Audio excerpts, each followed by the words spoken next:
출애굽기 12장 35절에서 42절 말씀입니다. 설교 제목은 구원받은 인생은 달라야 한다라는 제목으로 주의 말씀을 전하겠습니다. 선한 영향력을 세상에 끼치는 연예인들이 조금 있습니다. 그 가운데 차인표 신혜라 부부는 타의 추종을 불허할 정도로 선한 영향력을 행사하고 있습니다. 특히 이 부부는 고아와 결식 아동들을 잘 돕는 걸로 유명합니다. 거기에 이들은 말로만 사랑하는 것이 아니라 2명의 자녀를 입양했고요. 그 입양한 자녀 중에 딸이 미국 명문대에 들어가는 그런 소문도 들렸습니다.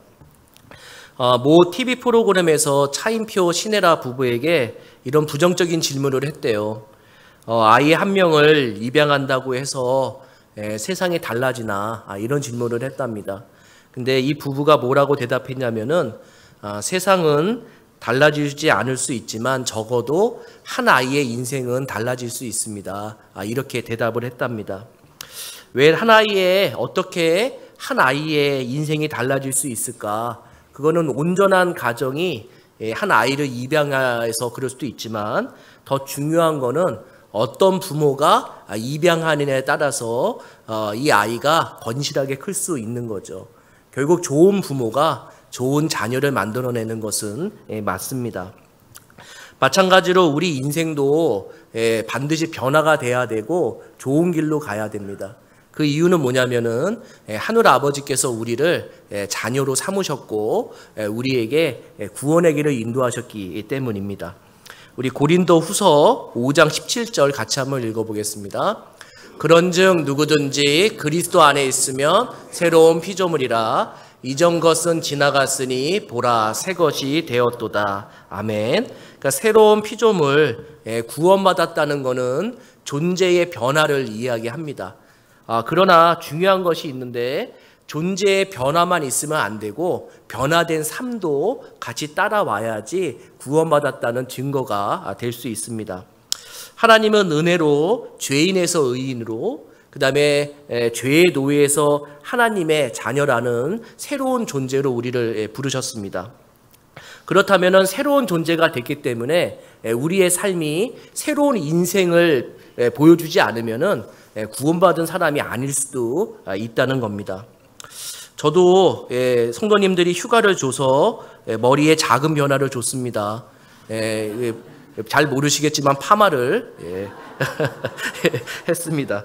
헤어스타일만 조금만 바뀌어도 성도님들이 이제 알아보시고 파마하셨어요 이렇게 얘기하잖아요. 마찬가지로 예수님을 믿었는데 내가 아는 사람들이 뭐가 달라졌어 이런 말을 듣지 못하면 이상한 거죠.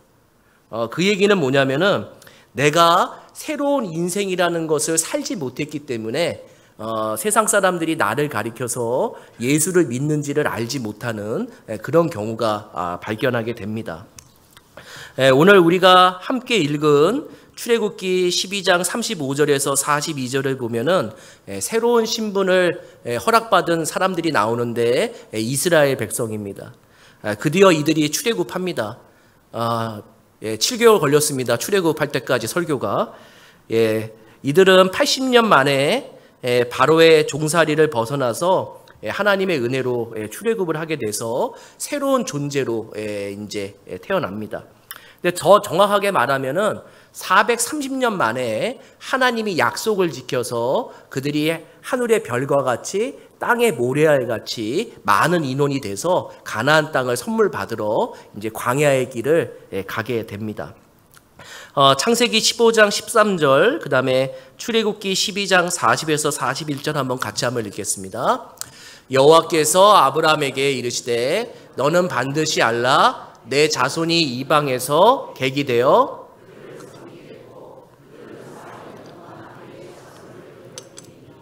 이스라엘 자손이 애굽에 거주한 지 430년이라 430년이 끝나는 그날에 여호와의 군대가 다 애굽 땅에서 나왔은즉. 아멘. 그러니까 창세기 15장에는 하나님이 아브라함에게 400년 동안 괴롭힘을 당하다가 니네가 출애굽할 것이다 이렇게 얘기했고, 출애굽기에는 430년 만에 애굽에서 나왔다 이렇게 표현해요. 그러니까 30년이라는 시간이 좀 다른 거죠. 그러니까 그거는 왜 그러냐면은 요 30이라는 시간이 30년이 요셉이 애굽의 총리로 있을 때 야곱이 70명의 가족을 데리고 애굽으로 오거든요. 그러면서 몇 년을 살게 되냐면은 30년. 그러니까 야곱이 30년 동안 자기의 가족을 데리고 산 것이 30년이고, 그 다음에 요셉이 죽은 후에 요셉을 알지 못하는 왕이, 이제 바로 왕이 나타나서 괴롭히기 시작하잖아요. 그러니까 그게 400년입니다. 그러니까 창세기는 괴롭힘을 당한 시간 400년만 기록한 거고, 출애굽기는 야곱이 와서 정착해서 괴롭힘을 당하는 시간까지, 그러니까 430년을 기록했기 때문에 이 둘의 기록이 틀리지 않은 겁니다. 그러니까 하나님은 지금 430년 만에 이스라엘 백성에게 하나님의 백성이라는 새로운 이름을 이제 허락하시는 거죠. 그러나 하나님만 인정하는 것이 아니라 누구도 인정하게 만드냐면은 애굽 사람들도 새로운 신분이 됐다는 것을 인정받게 만듭니다. 우리 출애굽기 12장 35절 같이 한번 읽습니다. 이스라엘 자손이 모세의 말대로 하여 애굽 사람에게 은금 패물과 의복을 구하며. 아멘. 그러니까 하나님은 애굽에서 이스라엘 백성을 노예 신분으로, 그러니까 노예 복장으로 출애굽해도 상관은 없는데, 하나님이 애굽 사람들이 보는 앞에서 가장 좋은 옷을 입고 출애굽을 할 수 있도록 은혜를 허락하셨다는 거예요. 근데 가장 좋은 옷을 누구로부터 선물 받았냐면은 애굽 사람들의 손으로 선물 받은 것을 그 사람들이 보는 앞에서 옷을 바꿔 입고 출애굽을 하게 됩니다. 이 이야기는 뭐냐면은 하나님도 이스라엘 백성을 새로운 신분을 얻었다는 것을 인정하고, 동시에 세상 사람들도 이게 하나님의 백성이구나라는 것을 인정받게 하는 일이 하나님의 은혜로 이루어지게 되는 거죠. 결국 무엇을 의미하냐면은 새로운 인생이라는 것, 그러니까 우리가 구원받았다는 것, 새로운 인생이 됐다는 것은 하나님만 인정받으면 안 되는 거예요. 그러니까 하나님께만 인정받으면 안 되고 누구한테도 인정을 받아야 돼요? 세상 사람에게도 너가 구원받은 백성이라는 것을 인정받지 않으면은 그거는 예수 믿는 게 아니라는 거예요. 우리가 코람데오라는 말은 많이 들었죠. 코람데오라는 말과 함께 뭐가 있냐면은 성도님들이 잘 모르겠지만 코람 문도라는 말이 있어요. 이게 두 개가 같이 있어요. 하나님 앞에서, 세상 앞에서. 이 얘기 뭐냐면은 구원받은 자는 하나님 앞에서 인정받을 뿐만 아니라 세상 앞에서 구원받은 자처럼 다른 인생을 살지 않으면은 그건 안 된다는 거예요. 그러니까 하나님께 구원받은 사람으로서의 삶을 인정받으면은 자연스럽게 누구에도 인정받을까요? 세상에도 인정받는다. 그러니까 우리가 신실하게 살아가지 않으면은 너는 구원받은 백성인지에 대해서 다시 한번 고민해 봐라. 더 어려운 말로, 아니면은 단도직입적으로 뭐냐면은 정말 예수 믿는지, 내가 예수 만났는지 한번 고민해 보라는 거예요. 예수를 만나면은 삶이 바뀌거든요. 근데 예수를 만났는데 삶이 안 바뀌면은 예수가 문제가 있던지 아니면은 내가 문제가 있던지 둘 중에 하나잖아요. 근데 예수는 아무 문제가 없어요. 그럼 누구의 문제일까요? 내가 예수님을 제대로 만나지 않은 그런 문제밖에 없다는 겁니다. 하나님은 오늘 이 짧은 말씀을 통해서 우리에게 뭐를 알려주시냐면은 우리가 구원받은 자로서 하나님에게 인정도 받고 세상에도 인정받는 그런 삶을 어떻게 살아야 되는지에 대해서 오늘 짧은 본문에서 얘기합니다. 첫 번째는 뭐냐면은 물질을 올바르게 사용해야 된다는 것을 알려줍니다. 그러니까 물질을 올바르게 사용하면은 하나님께도 인정받고 세상 사람들도 저 사람 예수 믿는 사람이구나라고 인정한다는 거죠. 우리 출애굽기 12장 35절에서 36절 같이 한번 읽습니다. 이스라엘 자손이 모세의 말대로 하여 애굽 사람에게 은금 패물과 의복을 구하매 여호와께서 애굽 사람들에게 이스라엘 백성에게 은혜를 입히게 하사 그들이 구하는 대로 주게 하심으로 그들이 애굽 사람의 물품을 취하였더라. 아멘. 거기 보시면은 하나님이 이스라엘 백성에게 뭐를 주냐면은 은과 금과 폐물과 옷을 주는데 이것이 뭐라고 설명하냐면은 은혜다 이렇게 설명을 해요. 저번 주에 우리가 설교를 했지만 애굽 백성에게는 갑작스러운 심판이 왔지만 이스라엘에게는 갑작스러운 구원이 왔거든요. 너무 갑작스러우니까 무교병밖에 가져갈 수가 없는 거예요. 근데 하나님이 이 무교병과 함께 무엇을 챙겨주시냐면은 금은 보화 그런 것과 의복을 하나님이 같이 챙겨갈 수 있도록 하신 거예요. 저 같으면은요 먹을 거를 많이 챙겨줄 것 같아요.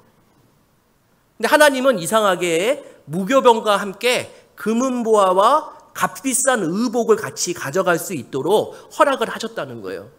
그러면서 그걸 은혜라고 얘기하는데 여기 그 35절에 보시면은 36절에 보시면은 애굽 사람의 물품을 취하였더라 이렇게 얘기하는데 이 취하였다는 말이 약탈했다 이런 뜻이에요. 그러니까 노예로 살아간 이스라엘 백성이 애굽 사람들에게 품삯을 받지 못한 거예요. 그러니까 하나님이 어떻게 하셨을까요? 이자까지 쳐서 그들의 품삯을 다 뺏어서 주었다라고 설명을 합니다. 근데 그걸 가리켜서 뭐라고 얘기하냐면은 은혜다 이렇게 얘기하는 거죠. 결국 우리의 손에 주어지는 모든 소유는 다 어디서부터 시작된 거예요? 하나님의 은혜로부터 우리의 소유가 생기게 됐다는 것을 이 말씀이 알려주고 있습니다. 오늘 읽은 말씀은 나중에 나오는 것들에 대해서 예고편이에요. 실제적으로 이 말씀 속에서 이 출애굽기는 어떤 게 있냐면은 하나님을 기쁘게 하시는 물질 사용과 하나님이 싫어하는 물질 사용을 같이 볼 수 있도록 출애굽기가 연결되어 있습니다. 출애굽기 그 25장에서 31장은 무슨 내용이 나오냐면은 성막 이야기가 나오는데 하나님이 기쁘시게 하시는 물질 사용에 대해서 얘기하고 그 다음에 32장에서 34장은 황금송아지 우리가 알고 있는 그 황금송아지인데 하나님을 기쁘게 하는 게 아니라 자기들을 기쁘게 하는 방법으로 물질을 사용하는 내용이 나와요. 우리 출애굽기 25장 1절에서 2절 출애굽기 32장 1절 2절 같이 한번 읽겠습니다. 여호와께서 모세에게 말씀하여 이르시되 이스라엘 자손에게 명령하여 내게 예물을 가져오라 하고 기쁜 마음으로 내는 자가 내게 바치는 모든 것을 너희는 받을지니라. 백성이 모세가 산에서 내려옴이 더딤을 보고 모여 백성이 아론에게 이르러 말하되 일어나라 우리를 위하여 우리를 인도할 신을 만들라. 이 모세 곧 우리를 애굽 땅에서 인도하여 낸 사람은 어찌 되었는지 알지 못함이니라. 아멘. 그러니까 출애굽기는 의도적으로 성막 이야기 다음에 황금송아지 만드는 이야기를 해요. 그러면서 너희가 하나님의 은혜로 받은 물질을 어떻게 사용하는지를 하나님이 그거를 바라볼 수 있도록 만듭니다. 그러니까 지금 하나님의 은혜로 손에 많은 물질이 생긴 거예요. 그리고 출애굽하자마자 홍해를 건넌 다음에 하나님이 뭐를 요구하냐면은 나를 위해서 성막을 만들어라 이렇게 얘기를 해요. 성막은 뭘로 만들어야 될까요? 하나님이 주신 은과 금으로 만드는 거예요. 성막 이야기 보면은 도금을 하거든요. 이 도금들이 다 어디서 나오는 걸까요? 하나님이 주신 은과 금으로 도금하는 거고, 그 다음에 성막에 자색실, 홍색실 이런 거 있는데 이거는 자기가 입고 있던 귀한 옷을 풀어서 다시 실을 엮어서 만드는 그런 일들을 하게 됩니다. 근데 여기에 제일 중요한 건 뭐냐면은 하나님이 자발적으로 자원하는 마음으로 나를 사랑하는 것만큼 헌금을 할 수 있도록 하나님이 이야기하세요. 그러니까 하나님은 우리의 모든 것을 원하지 않으세요. 왜냐하면은 이 세상의 주인이시잖아요. 그러니까 하나님이 우리에게 모든 것을 주셨기 때문에 모든 것을 달라고 얘기하지 않고 우리가 살아갈 수 있는 모든 것들을 허락하신 다음에 너가 나를 사랑하는 것만큼 자원해서 하나님께 다시 줄 수 있도록 하나님이 권유를 합니다. 근데 이들은 성막 만드는데 구원이 너무나 기뻐가지고 하나님 앞에 자원하는 마음으로 은과 금과 폐물과 옷의 일부를 하나님께 드려요. 그러니까 다 드리지 않은 거예요. 일부를 드려요. 그리고 은혜롭게 잘 성막을 마친 다음에 그 나머지 일부를 가지고 뭐 어떤 짓을 하냐면은 황금 송아지를 만들어요. 황금 송아지는 뭐냐면 우상 숭배예요. 쉽게 말해서 재테크한 거예요. 내가 나머지 이 돈을 가지고 어떻게 더 잘 먹고 잘 살 수 있을까를 고민하다 보니까 하나님께서 주셨다고 하는 그 근원을 잊어버리고 우상 숭배를 해서 이 나머지 돈을 더 불릴 수 있는 방법을 생각했던 거죠. 우리가 생각하실 게 있습니다. 우리의 모든 것의 근원은 어디서부터 오는지를 생각하셔야 돼요. 우리의 모든 근원은 어디서부터 시작돼요? 하나님으로부터. 그러니까 우리가 먹고 사는 모든 것들도 하나님부터고 구원도 하나님으로부터 왔다는 생각을 하지 않으면은 주신 은혜의 선물을 다 뭘로 쓰게 되냐면은 죄를 저지르는 데 쓸 수 있다는 그런 말씀인 거죠. 우리 고린도후서 9장 10절 같이 한번 읽겠습니다. 심는 자에게 씨와 먹을 양식을 주시는 이가 너희 심을 것을 주사 풍성하게 하시고 너의 의의 열매를 더하게 하시리니. 아멘. 하나님이 이 말씀에서 내 것과 너희 것을 내 것과 너희 것이라고 얘기하지 않아요. 하나님은 이 말씀 속에서 뭐라고 얘기하냐면은 심는 씨앗과 먹을 양식이라고 얘기를 해요. 그러니까 하나님이 우리에게 은혜를 주셔서 물질을 주시는데 이 물질은 둘로 나눠지는 거예요. 심어야 될 씨앗과 먹어야 될 양식, 이게 둘로 나눠진다는 거예요. 그 지혜로운 농부는 항상 어려운 일이 있어도 반드시 지켜야 되는 게 있어요. 그게 뭘까요? 심는 씨앗이에요. 비바람이 치던 내가 굶던 이 심는 씨앗은 절대로 먹는 게 아니에요. 왜냐하면 이것까지 다 먹어버리면은 내년에 어떻게 될까요? 가족이 다 굶어 죽는 거예요. 그래서 이 하나님이 바울을 통해서 우리에게 얘기해 준 건 뭐냐면은 우리에게 모든 것을 다 주시는데 그 안에는 심는 씨앗과 먹는 것이 있으니까 너희들이 지혜롭게 잘 생각해서 하나님께 심을 것과 그 다음에 먹을 것을 적절하게 잘 고민하면서 올바르게 사용할 수 있도록 하나님은 우리에게 말씀하십니다. 근데 조건이 있는 거죠. 5대5 이런 거 아니에요. 7대3 이런 거 아니에요. 하나님을 사랑하는 것만큼. 하나님은 우리의 마음속에 그 구원이 너무나 크다는 걸 아는 사람은 더 많은 것을 드릴 수 있도록, 그리고 아직까지 예수를 잘 모르는 사람에게는 그 아는 것만큼 하나님이 기뻐하시는 것만큼 자발적으로 내기를 원하시는 거죠. 그런데 우리가 착각하는 게 있어요. 그것을 다 먹는 양식으로 생각해요. 왜 그러냐면은 내 노력으로 벌었다고 생각하기 때문이에요. 그러니까 내 노력으로 벌었다고 생각하는 순간 은혜가 사라지게 되고 그 은혜를 잊어버리는 순간 내가 이걸 다 먹어버려요. 그러면 그 다음엔 어떻게 될까요? 고난의 시간이 시작되게 되는 거죠. 오늘 이 말씀 들으면서 반드시 잘 기억할 게 뭐냐면은 내가 하나님께 심을 것과 먹을 것을 잘 생각하면서 하나님 앞에 내 믿음의 분량만큼 얼만큼 심을 건가를 고민하십시오. 그리고 그것이 심으면은 반드시 손해가 아니라 하나님이 다시 어떻게 할까요? 그거를 열매를 맺게 해서 다시 우리의 삶에 다시 돌려주시는 그런 일이 있을 것이다라는 것을 얘기해 주고 있습니다. 둘째는 우리의 삶이 어떻게 살아야 되냐면은 감사함으로 살아야 됩니다. 우리 37절에서 39절 같이 한번 읽겠습니다.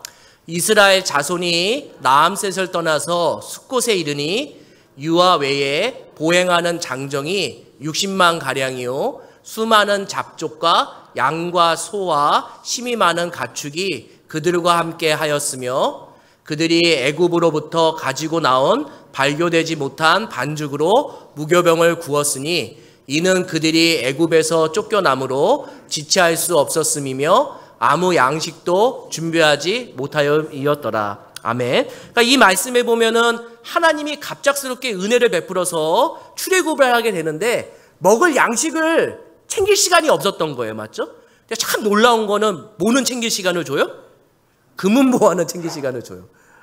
근데 이 무교병만 가지고 이제 나오게 되는데 여기에 가장 큰 은혜를 받은 사람이 있어요.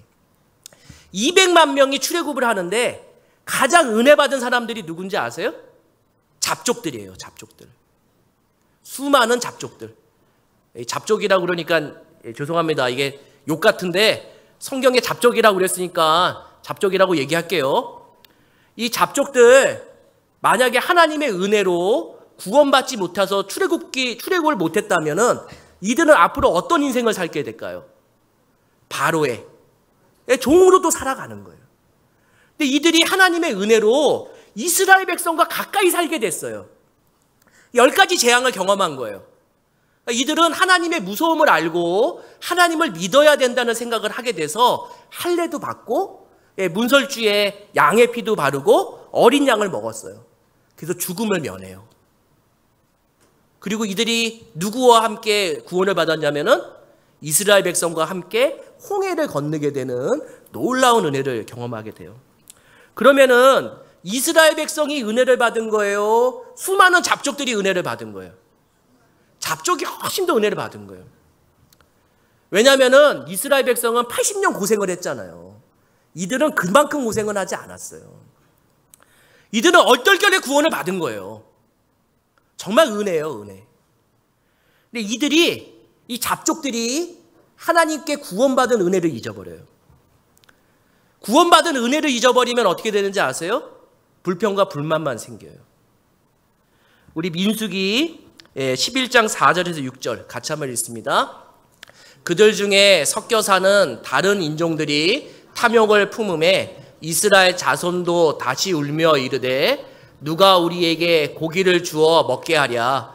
우리가 애굽에 있을 때에는 값없이 생선과 오이와 참외와 부추와 파와 마늘들을 먹을 것을 생각나거늘 이제는 우리의 기력이 다하여 이 만나 외에는 보이는 것이 아무것도 없도다 하니. 아멘. 홍해를 건넌 다음에 가장 먼저 터지는 말이 감사가 아니라 감사 다음에 불평이 생기기 시작해요. 그러면서 이렇게 얘기하는 거예요. 먹을 게 없다고. 당연히 먹을 게 없죠. 무교병밖에 없거든요. 근데 이 잡족들 뭐를 경험했어요? 10가지 기적을 경험했잖아요. 그러면 구원받은 잡족들은 어떻게 해야 될까요? 하나님 앞에 간절하게 기도해야죠. 불평과 불만이 많은 거예요. 더 큰 문제는 그 불평과 불만이 불처럼 번져가지고 누구까지 불만 덩어리로 만드냐면은 이스라엘 백성까지 하나님 앞에 원망하는 자도로 만들어요. 하나님이 하늘에서 만나를 내려줘요. 만나 맛있었을까요? 맛없을까요? 맛있죠. 세상에서 먹어본 적이 없는 음식인데. 근데 일주일 먹으면 어때요? 생각해 볼까요? 스테이크 맛있으세요? 맛있지 않으세요? 일주일 먹으면 어떠세요? 맛있어야 돼요. 근데 일주일 정도 먹으니까 만나가 너무나 지겨운 거예요. 그러니까 사람 입은 정말 간사해요. 그러니까 이 만나 가지고 어떻게 해요? 이제는 요리를 해보는 거예요. 쪄서 빵도 만들어 보고 기름에 튀겨서 구워도 먹어보고. 그런데 원재료가 만나니까 뭐 별거 들어가는 게 없으니까 그래도 맛이 없는 거예요. 그러니까 이들이 불평과 불만을 쏟아내요. 내가 애굽에 종살이로 살았을 때 그래도 생선도 먹었는데, 내가 애굽에 종살이 살았을 때 양파와 파 이런 조미료도 넣어서 먹었는데, 고기 먹을 때 채소하고 같이 먹었는데, 그러면서 불평과 불만이 엄청나게 쏟아지면서 제일 큰 문제는 이스라엘 백성까지 하나님의 은혜를 잊어버리게 됩니다. 성도 여러분들, 언제 하나님 앞에 불평과 불만이 가장 많아지는지 아세요? 언제인지 아세요? 삶의 여유가 생길 때. 쉽게 말해서 배에 기름이 끼기 순간부터 하나님께 불평과 불만이 많아져요. 예전에 가난하실 때 이렇게 기도하셨잖아요. 내 등만 바닥에 누일 수 있는 공간만 하나님 주시면 감사하겠습니다. 이렇게 기도하신 적 다 있으시잖아요. 근데 사람이 이 바닥에 등을 누이는 순간 또 불평과 불만이 나와요. 그러면서 뭐라고 얘기해요?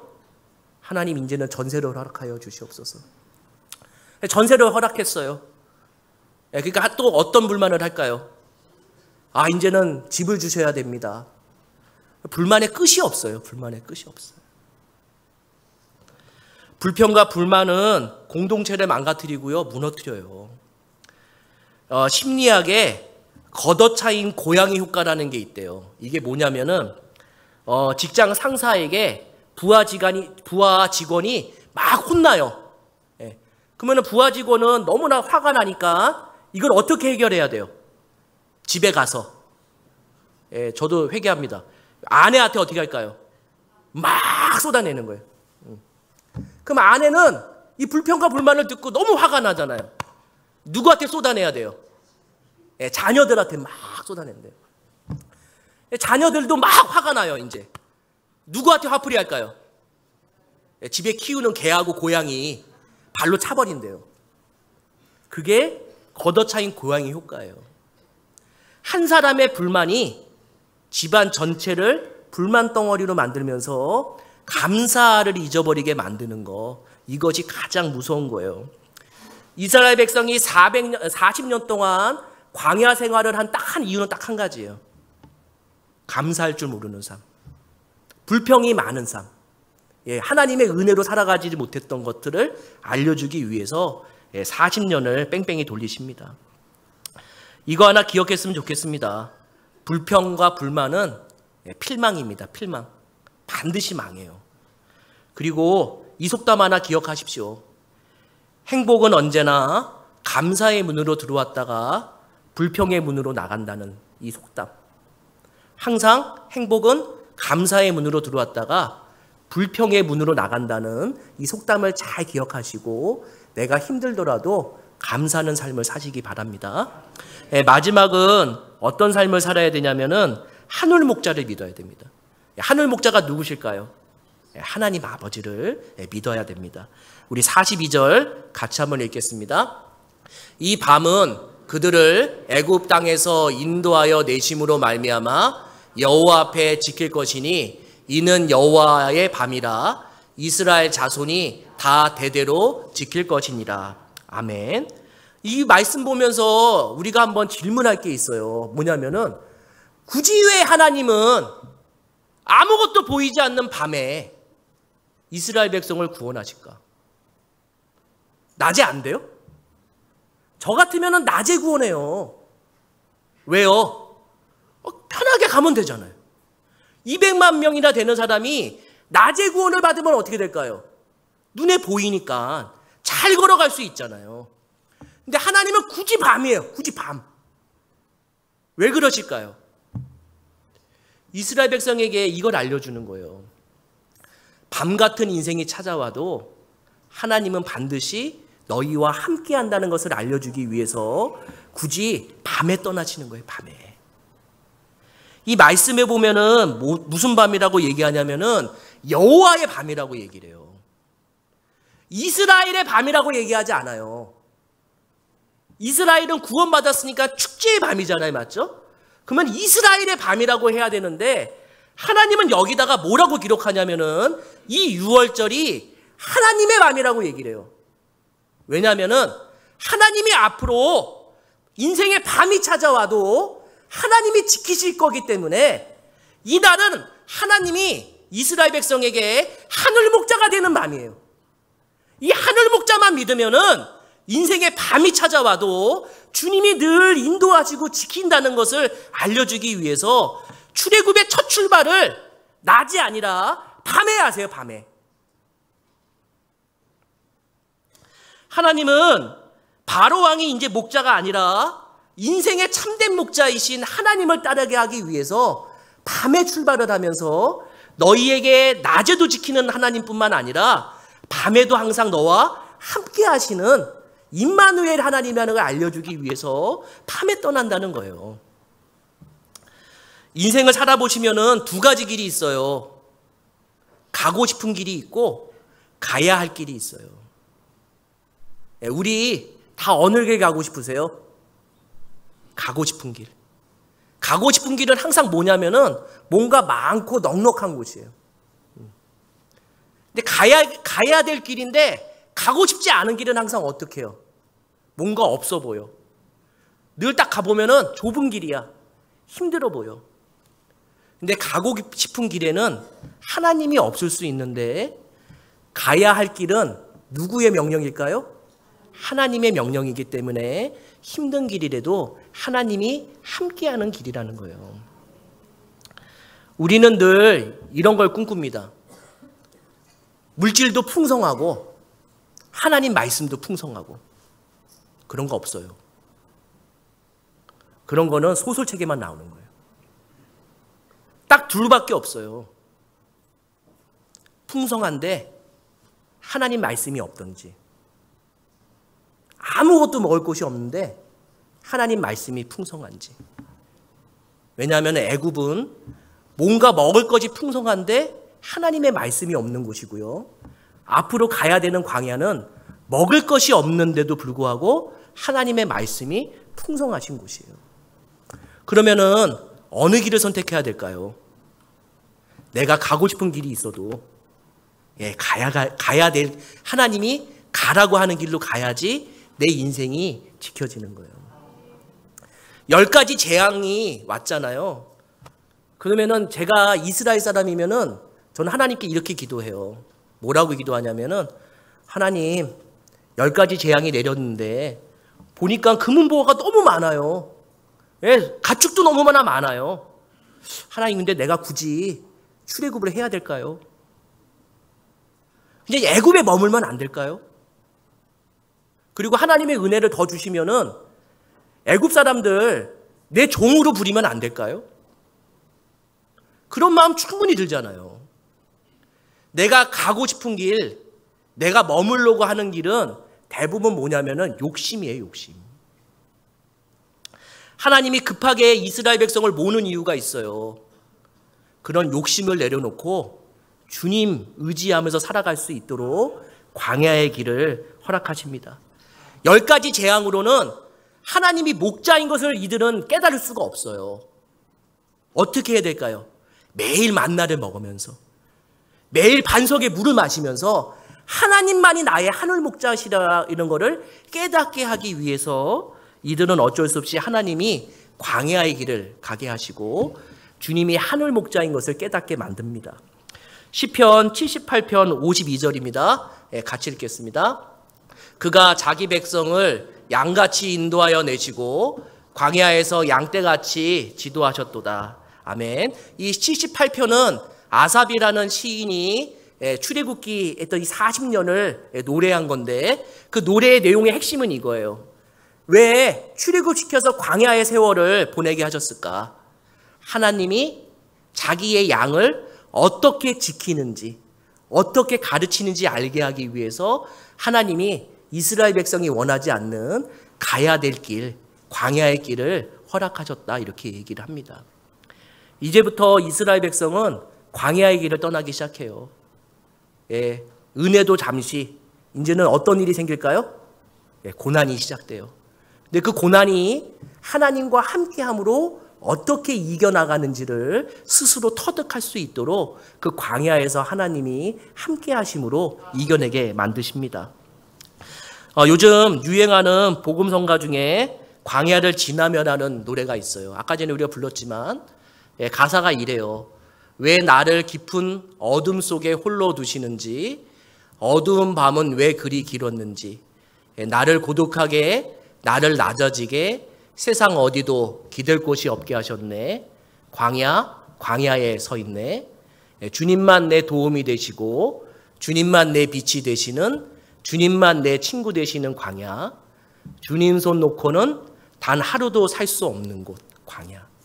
우리가 광야에 서 있지 않으면은 주님이 나의 도움인 걸 모릅니다. 그러니까 내가 광야에 서 있지 않으면은 주님이 내 손을 한 번이라도 놓으면은 내가 죽는다는 것에 대한 거를 깨닫게 하는 곳이 뭐냐면은 광야예요, 광야. 우리의 삶이 다 어떤 삶이세요? 광야시잖아요. 그 광야에서 하늘 목자가 없으면은 우리는 살아남을 수가 없어요. 하나님이 단 1초라도 우리의 손을 놓지 않고 늘 잡고 계시기 때문에 우리는 광야에서 힘들지만 주님이 내 도움이신 것, 주님이 나의 산성인 것을 깨닫게 됩니다. 우리 마지막으로 누가복음 2장 52절 같이 읽겠습니다. 예수는 지혜와 키가 자라가며 하나님과 사람에게 더욱 사랑스러워 가시더라. 아멘. 예수님이 이 땅에 내려오셔서 하나님께만 인정받은 게 아니라 누구에게도 인정받아요? 세상에도 인정을 받아요. 근데 이 말씀 속에서 제일 중요한 단어는 뭐냐면은 더욱이란 단어예요. 더욱. 시간이 지나면 지날수록, 해를 거듭하면 거듭할수록 하나님은 예수를 더 사랑하고 더 인정하고 세상 사람들도 예수가 정말 귀한 분이라는 것을 더욱더 인정하게 만든다는 거예요. 마찬가지로 우리가 예수 믿는 삶의 목적은요, 잘 먹고 잘 사는 게 아니에요. 예수를 믿는 삶의 목적은 예수를 닮아가는 거예요. 그러니까 예수를 닮아갈 때 우리가 하는 게 있죠. 더욱 어떻게 해야 될까요? 더욱 예수를 닮아가야 돼요. 더욱 예수를 닮아가면은 더욱 하나님과 세상 앞에서 이 사람이 신실한 자구나, 구원받은 백성이라는 것을 더욱 인정받게 되게 되어 있죠. 오늘 더욱 인정받는 방법이 여러 가지 있지만 3가지만 기억하십시오. 주님이 은혜로 주신 물질을 올바르게 사용하시고, 그 다음에 늘 힘들고 어려워도 감사한 마음으로 사십시오. 그리고 마지막에 광야에 서서 계셔도 늘 주님이 손잡고 계시다는 거 잊지 마시고, 광야 힘들죠. 그러나 은혜라고 생각하십시오. 그 은혜가 반드시 광야를 넘어서 가나안 땅으로 들어가게 만드실 겁니다. 우리 같이 기도하겠습니다.